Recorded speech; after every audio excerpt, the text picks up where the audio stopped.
This week on Great British Menu, 3 of Northern Ireland's most exciting chefs. These have been through the wars, Great British Menu Wars. Competing for the 3rd time, Chris McGowan, who has the banquet in his sights. I know how important it is to get a good score today, you know. Daniel Clifford's head chef, Mark Abbott. You know, this is the one that everyone wants to win, isn't it? And Eddie Atwell, for whom local produce is king. A lot of elements, everything needs to be right for this one, really. In the year of the Queen's 90th birthday, the chefs are celebrating the everyday Great Britain's honoured throughout her reign and competing for a chance to cook at a banquet at the Palace of Westminster. Yesterday, Mark's fish dish impressed veteran Michael. It's another 10. It was so impressive. Congratulations. Phenomenal cooking. Netting him his 2nd 10. Chris moved up to 2nd place, while Eddie slipped to 3rd. After the starter, I was 1 point ahead of Chris. After this fish course, I'm 1 point behind. So let's just hope tomorrow brings something else. Eddie now has to plate a winning main course to stay in the running. I'm still here, but the push is on, the push is on. With Eddie and Chris fighting to catch Mark. Chris, it looks like you're pulling out all the stops today, mate. I've seen what's been produced in this kitchen over the last 2 days. If I'm going to be in the game, I've got to raise the game. The competition is on. Chris is banging out about 14 different things. This has turned into Mark today. OK, Mark, you're doing the pass now. Give me 1 minute to the pass, please. And under control? Yeah, maybe I have no sweat left. Oh, please, come on, play the game.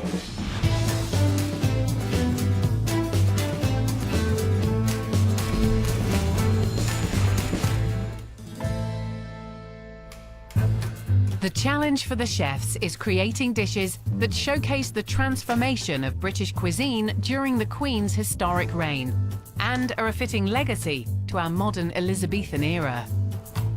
Judging this week is Michelin-starred Michael O'Hare. As a banquet champion himself, he's expecting nothing but the best. I've been really excited with the food that have been presented so far this week, and I think maybe 1 or 2 of them have got a chance to get a main course at the banquet. I've got a lot to catch up with now with these guys, and hopefully I can get this. There's only a point in it, Eddie. You mean that's absolutely nothing in this kitchen, mate. You're the body catch, Mark. You mean 2 10s, mate. Hopefully that you have an absolute disastrous day today. No disrespect. You mean you're a great guy. Yes, I'm ahead, but at the same time, I need to produce a fantastic plate of food. Like, if I overcook the beef, well, it's game over, isn't it? Mark Abbott is first. With 2 10s already on the board, he's confident, but feeling the pressure of delivering a winning main course as well. I'm nervous about today because I've had a fantastic start to the competition, and I kind of feel now that I need to keep that up. Mark, 10 for your starter, a 10 for your fish course. You must be feeling pretty confident. For me, I'm walking in here like it's my starter course, and it's all guns blazing, and I'm out to prove a point. What's it called? So my dish is called Graves for Glory. Britain's renowned for British beef, and now we're producing Wagyu beef. What are you going to do with it? I'm roasting it in a pan. I'm going to be using the tail. Yep. This has been brined. Then I'm going to pressure cook it in a red wine-based sauce. Similar to how an oxtail will be done. Exactly. And then over here, we have some bone marrow. This is going to be turned into smoked bone marrow espuma. Right, OK. Something a little bit different is beef tendons. I'm going to slice it very finely on a meat slicer, dehydrate it until it's crispy, and then fry it, and it puffs up like a poppadom. Right, OK. And on the side, I'm going to make a little foule de brique. Fouille de brique, that's the crispy pastry. Crispy pastry, rump tartare at the very bottom, and then a slice of tongue on the top to cap it. What are you doing with the vegetables? So the reason I've introduced sweet corn into the dish is because the cattle's fed on maize. And maize is a derivative of sweet corn. You're going to have your sweet corn salad. These beautiful mushrooms, what I'm going to do is represent a bone marrow. This is the king oyster mushroom. King oyster. I'm going to hollow the mushroom out in the middle. Right. That's going to be stuffed with a ragu oxtail, capped with bone marrow, and then roasted. Do you think you've made it too simple? No. It sounds phenomenal. So once again, Mark doing so many components and having so many different cooking techniques. I just hope that he stays true to his style and he cooks everything perfectly. Next is Chris McGowan, who's hoping he can repeat the success he enjoyed in last year's competition. Last year on the regionals, I got 4 10s. I want to try and do the same again this year, really. Chris, Hi, Michael. How are you? Good, thank you. Yourself? Good. Yeah, good, good, good. So you feeling good going into the main course? I am. You know, I care passionate about this dish and about the produce that I'm using. So what is this dish? What's it called? This is for rib and the Empire. For rib and the Empire? Yeah, this is a play on words on the motto for the OBE for God and the Empire. So what are you cooking? We've got the rack of venison, which Right. I'm just going to roast simply. I've got some haunch here, which I'm going to basically just slow braise. And then I'm going to use that to stuff a slow roasted onion. And then what we're going to do, we're going to take a little bit of the liver, some of the venison trim, and we're going to make a sausage from that. Okay. This is a whiskey from Connemara. It's slightly peaty, a bit smoky. So we're just going to use a little bit of that in the sausage as well. And then we've got some beetroots, and I'm going to lightly smoke the beetroots, and then just kale, and that's it, really. Sounds exciting, Mark. Sounds beautiful. Good luck. Good, thank you very much. So from what Chris has said about his dish, it's got some great flavours. He's got smoked beetroots, the homemade sausage with the whiskey in it. And I think if he pulls this off, it could be his day. Last up is Eddie Atwell. Having been marked down for a fish course that was lacking in character and considered too classical, he's determined to show more of his personality today. The main course is really going to be a reflection of my cooking. It's about the growing, the local and the foraging. And I'm going to show that today and hopefully nail it. Eddie, how you feeling about yesterday? Yeah, no, I can take it in the chin. It was probably out of my depth, but today this is my thing. So what's the dish called? So it's called the Bounty of Barons Court. Barons Court is? Barons Court, so it's a stately home with royal links in Northern Ireland. The link for me is the love of the countryside. There's so many country estates. We get these great produce and these great treats from it. Right, OK, so what are you actually cooking? So I'm cooking venison today. Chris is doing venison also. Chris is on the venison too, yeah. Yeah, so I'm using the short saddle. Yep. So we'll be taking the loins off the short saddle and then I'll be going into backpack bags. A little bit of the dulse and some butter. So I'll be using that as my season. That's a coastal seaweed from Ireland. So. Right. The next bit will be the actual haunch. So that's going to be brined and then the pressure cooker. Right, OK. So the garnish, it's the humble kale for me. And with these carrots? Carrots, I'm going to be steaming those in the bag. Again, using a little bit of the dulse. We'll be making a wee carrot powder and a little jam for a bit of piquance to the dish. The main starch for me is the duck pudding. What is duck pudding? So duck pudding for me, they're cooking off barley, and then it'll be finished through with the nettles, the ducks, and the wild garlic as well. Is this a pudding like a Christmas pudding, a suet pudding? No, it'll be loose, more like it'll be like a risotto, but we're using pearl barley. Excellent. Well, this you. looks more like you, Eddie. I hope so. Don't you Hope agree? so. Totally. It's the ingredients and the technique. It just sounds fantastic. OK, guys, let's see some great food. Absolutely. Cheers, chef. Really great to see Eddie cooking the food that he wants to cook. You can see when he looks at the box of ingredients that that's where his heart is. And coming off the back of his low fish score, I think he could really improve on this. As cooking gets underway, Chris's impressive track record in the main course is the talk of the kitchen. Last year, I got 4 10s for my main course in the judges' chamber. You got 4 10s last year. You probably get 4 10s this week even before you get to the chamber. You know what I mean? Not the way I'm feeling today. Mark is the only chef cooking beef for his main. He's using 5 different parts of the wagyu: the rump, the bone marrow, the tongue, tendons, and the tail. What's your big worry today? I'm leaving the water baths aside today. Going old school. I'm cooking it in the pan. If you don't get that cooking right, it's game over, isn't it? For the tail, Mark sweats down diced vegetables, then reduces a little vinegar, before adding garlic and fresh herbs. In a separate pan, Mark browns the tail, before adding to the vegetables, along with a veal stock and red wine, and leaves to simmer. You know, this wagyu is special, and, you know, I'm here to glorify this animal. Next, Mark prepares the tendons by slicing as thinly as possible and dehydrating. He'll deep fry and season at the last minute. He also prepares his rump cap. He'll roast half and then use the rest for the tartare. Me and Eddie are behind, so we're just pushing on, mate. We know we need to catch up. We can't let you get out of sight, you know? Me and Eddie did contemplate locking you in your room last night. I wondered who was outside my door at 2 o'clock in the morning. Both Eddie and Chris have chosen to use venison in their dishes. Boys, I think I missed the brief this year. I didn't know we're all supposed to do venison. Did you not know it was a venison show? No. Okay. Especially the hunch as well. Chris is serving his venison 3 ways: as a roasted rack, as a filling for a hollowed onion, and as a sausage. Chris is banging out about 14 different things. Just turned into Mark today. So, you know what I mean? First, he trims his rack of venison. For the stuffed onion filling, Chris adds browned venison haunch to a pressure cooker with softened vegetables. Then fresh thyme, juniper berries, port, red wine and venison stock before leaving to braise.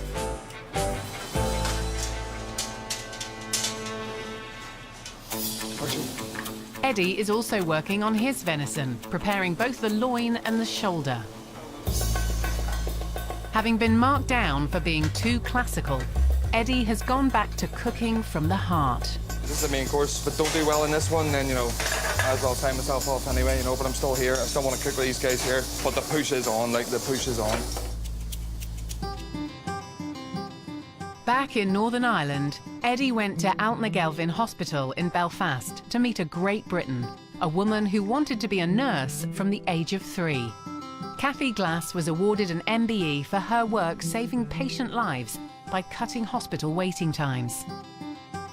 This is where I worked as a ward sister. At that time, we had a lot of patients waiting for a long, long time. So I came out of my ward sister's role and came into a management role to try and change some of those things. You've seen a positive impact on the results? Our patients get to surgery quickly, but with it, we also are able to show that there are less people who actually die after hip surgery because people wait for surgery for a long time and they can die waiting, and we've shown the reduction then in mortality because of that. I suppose it was nice of you to get an MBE to show your appreciation for the work you have done here. How did that feel for you to receive that? It was a real surprise because I just got a letter in the post, so I had no knowledge that it was going to come or that anybody had nominated me. But it's been great for the team here to get it as well because they all celebrate it with me.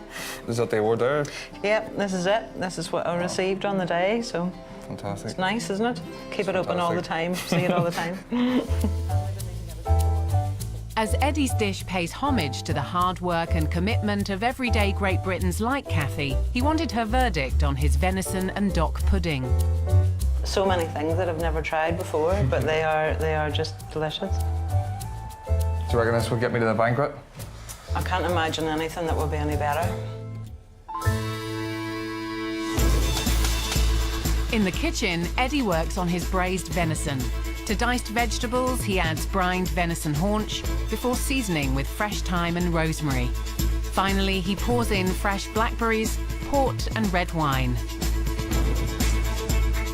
Eddie, what's your risk today, boss? Try not to take too many risks, but same as always. Piece of venison, you know yourself, you can dry it out. He then starts a venison sauce before moving on to something veteran Michael has never eaten before, dock pudding.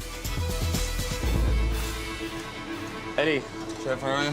and what you making? I have a nice stock on there now. I'm just getting on them with dock puddings, 2 leaves. These are my dried leaves. It's the nettles, the docks. That's going to go through the cooked barley. I've got to sweat it off, just some cabbage, a little bit of leek, and then some soft-boiled eggs to bind through. So the dried dock leaves, these are kind of a herb that it's going through it almost, It's like right? the herb, and it's almost, as I said, it's almost a spice. You get that wee sort of ting off the nettles. Got quite a lot going on under control? There is. I think I'm more under control today anyway. It definitely feels like there's a couple of degrees lower, so getting used to we'll it, keep Chef. on it. Yeah, maybe either. Maybe I have no sweat left.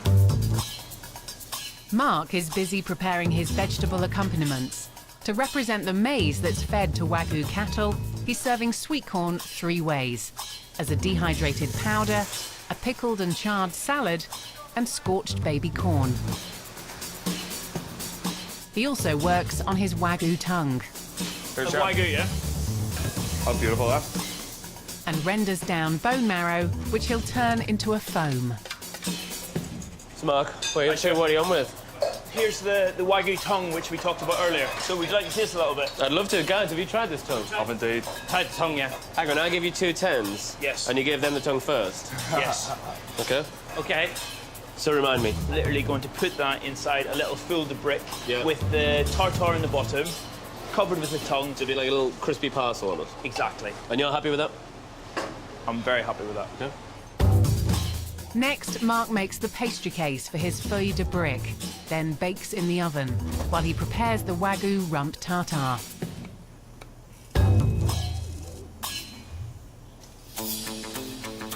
Chris has started work on his venison sausages, which he flavours with white pepper, paprika, ground juniper, and Irish whiskey.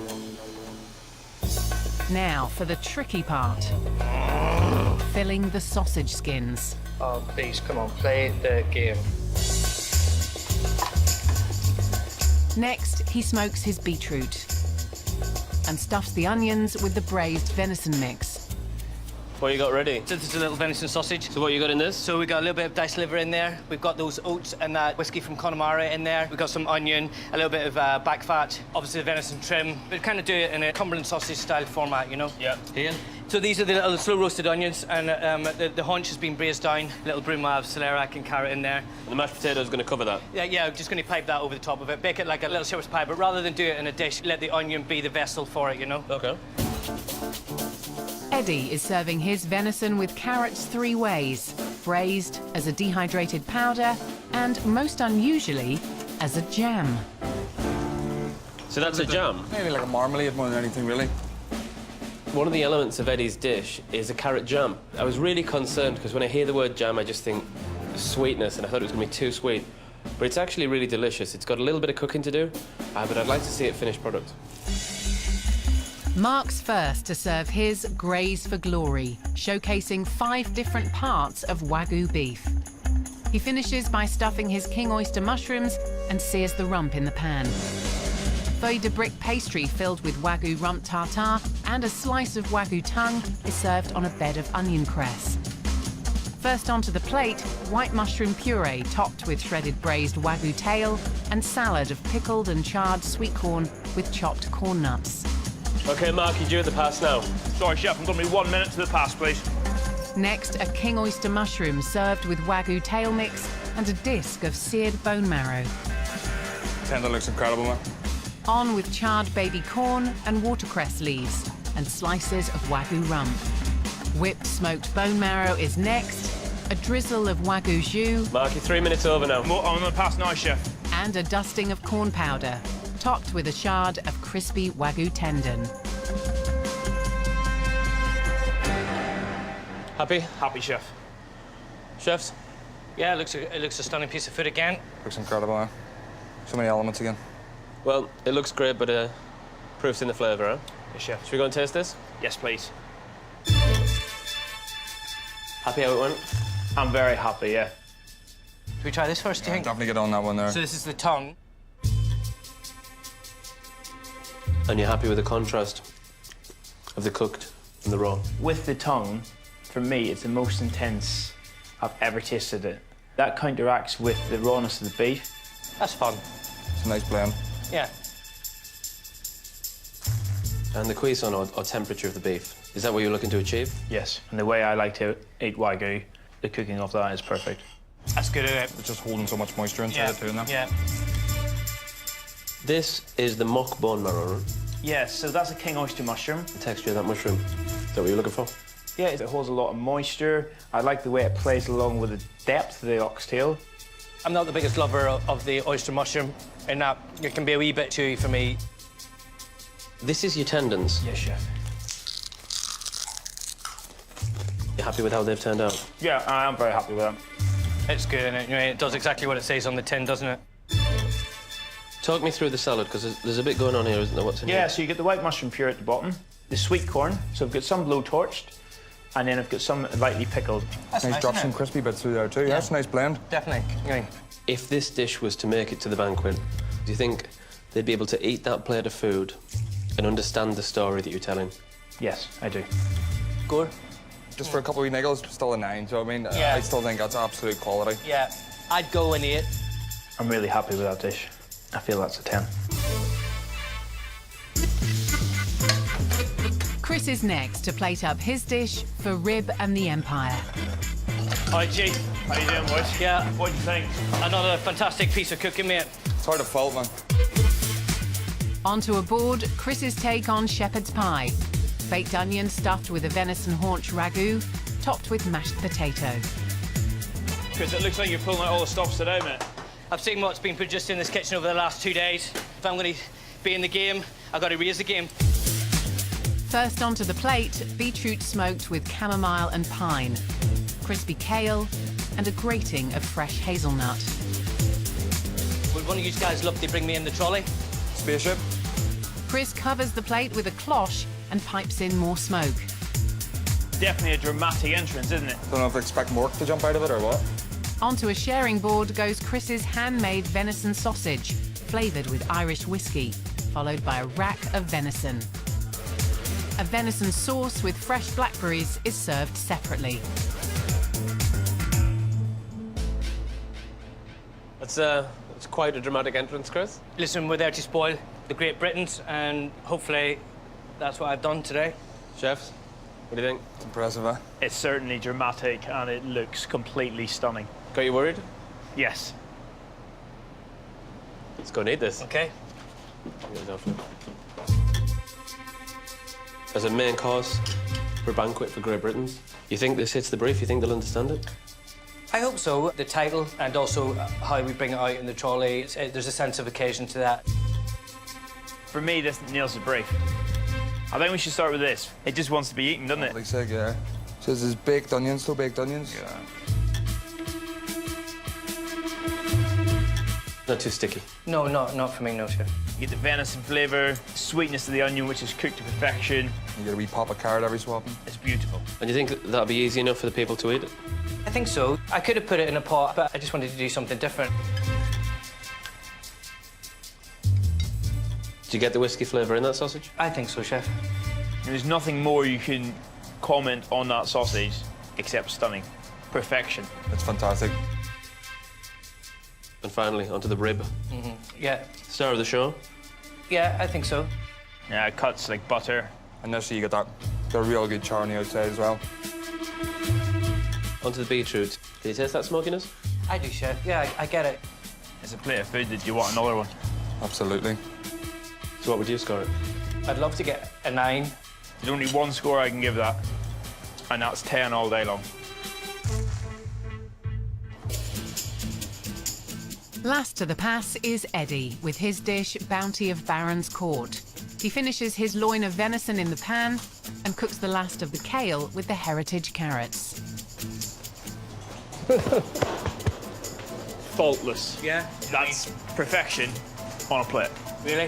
Phenomenal. Good man. That means a lot. First onto a board is lichen moss, followed by kale and the shoulder of Baron's Court venison.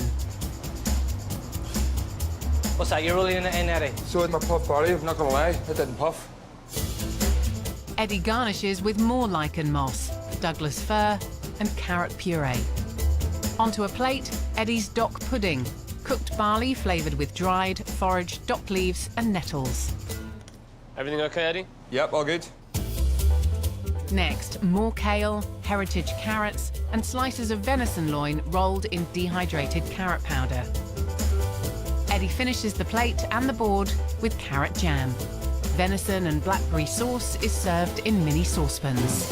Just to share this one. It's a little braise. You're a grafter, Eddie. Look at this. Gents, thoughts? I think it'll taste amazing. This is the man himself on the plate. Right, should we go and eat this? Absolutely.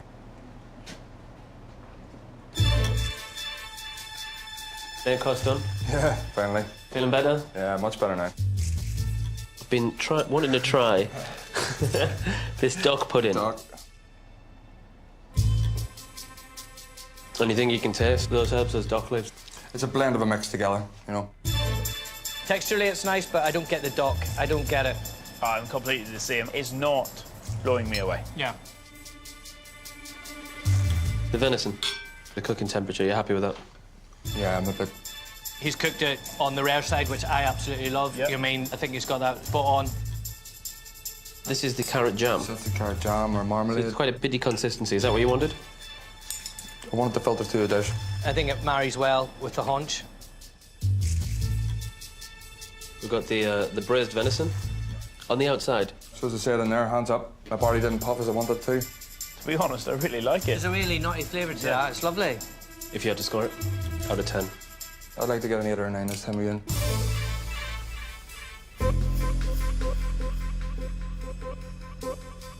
You're right, boss. Yes, Hi, absolutely. Eddie. How are you, mate? I enjoyed it. Yeah. I enjoyed it. I enjoyed cooking that. We could see that that was you on a plate. Thanks, guys.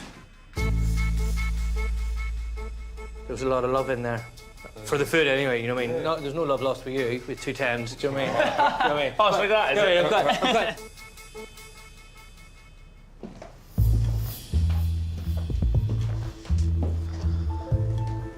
Hello, chefs. Hello, chef. I'm going to start with you, Mark. And your dish, Grace for Glory. The Wagyu beef was cooked perfectly. And I also enjoyed the bone marrow spuma. The charred baby corn, I thought that was delicious, and I tasted almost more of sweet corn than sweet corn itself. It really elevated it. The tendons were crispy, and I thought really clever. But for me, although the tongue, it shone, but I didn't have enough of it. Most of all, I think if it were to go to a banquet, the guests wouldn't understand the different elements or where it was coming from. I think it needs some visual key, because it is unusual and it is clever cooking. Next, Chris. And your dish for rib and the Empire. I loved the presentation. It added a kind of regal feel to it that I think really hits the brief. The sausage was phenomenal. I really enjoyed the taste of that whiskey.